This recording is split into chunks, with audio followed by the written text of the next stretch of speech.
Shalom saudara sekalian, hari ini Selasa 25 Februari 2025. Kejadian 21 ayat 1. Tuhan memperlihatkan Sarah seperti yang difirmankannya, dan Tuhan melakukan kepada Sarah seperti yang difirmankannya.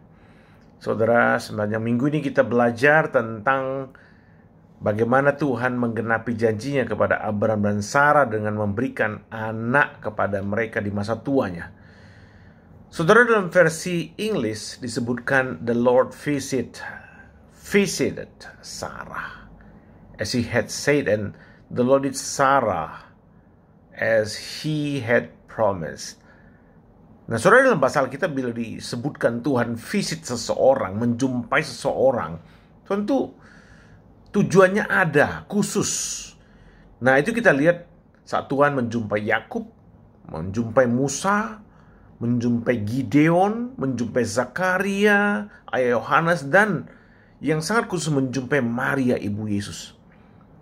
Nah, saudara, hal ini adalah cara khusus Allah untuk menyatakan isi hatinya secara khusus kepada umatnya, khususnya orang-orang pilihannya untuk tugas-tugas tertentu.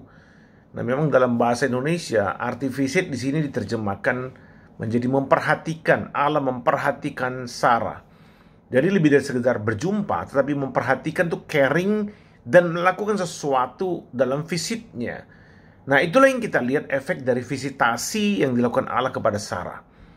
Hal ini ditegaskan dalam penggalan ayat kedua, penggalan ayat itu, ya.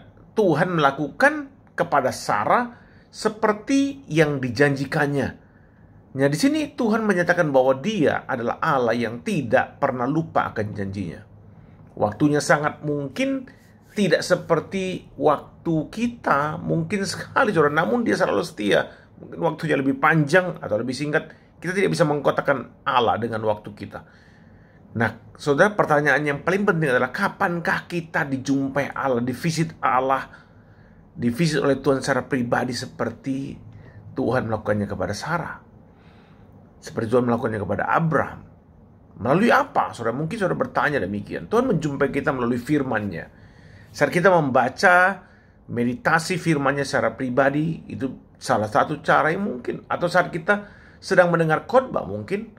Atau ada cara lain yang mungkin saudara pernah alami. Nah, firman itu kekal dan hidup. Karena firman itu adalah anak Allah sendiri. Seperti Yohanes 1 ayat 14 katakan, firman itu telah menjadi manusia sehingga ia diam di antara kita. Kita melihat kemuliaannya. Firman itu telah menjadi manusia dalam Yesus Kristus. Sehingga saat kita membaca dan merenungkan firman-Nya, maka itu sama saja dengan mendengarkan Yesus berbicara. Mendengarkan Allah berbicara secara pribadi dengan kita. Saudara, yang berbahaya adalah apa? Semakin banyak orang Kristen yang tidak percaya atau kurang percaya, atau lebih halusnya ya, kurang percaya bahwa Alkitab adalah firman Allah. Saudara, Alkitab bukan sekedar buku sastra agung. Oh, indah sekali, luar biasa, sastra tinggi sekali. Bukan sekedar buku moral yang sama dengan buku-buku moral lainnya yang banyak ditulis oleh banyak orang bijaksana zaman lampau. Tidak, saudara ya. Alkitab lebih dari sekedar buku moral. Paulus jelaskan di dalam 2 Timotius 3:16, segala tulisan yang diilhamkan Allah memang bermanfaat untuk mengajar dan menyatakan kesalahan, untuk memperbaiki kelakuan, dan untuk mendidik orang dalam kebenaran. Saudara, kata Yunani diilhamkan Allah itu God breathed. Arti harfiahnya itu dihembuskan oleh Allah. Itu sama maknanya mengatakan Yesus adalah firman Allah, nafas Allah. Saudara, itu menandakan bahwa Alkitab berasal dari Allah dan bukan sekedar tulisan manusia. Nah, kalau kalimat pengajaran moral manusia saja bisa membimbing orang kepada hidup dan sikap yang lebih baik, apalagi firman Allah. Karena semua pengajaran yang baik dari manusia adalah refleksi dari gambar dan rupa Allah yang mulia itu. Agama apapun dia, saudara ya. Maka lebih-lebih lagi sang firman Allah itu sendiri pastilah berkuasa mengajar, menyadari kesalahan, memperbaiki kelakuan, mendidik orang dalam kebenaran.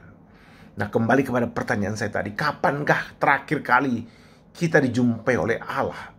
Nah, tunjukkanlah kepada semua orang bahwa engkau pernah dijumpai oleh Allah melalui hidupmu yang diubahkan oleh firman-Nya. Amin, saudara.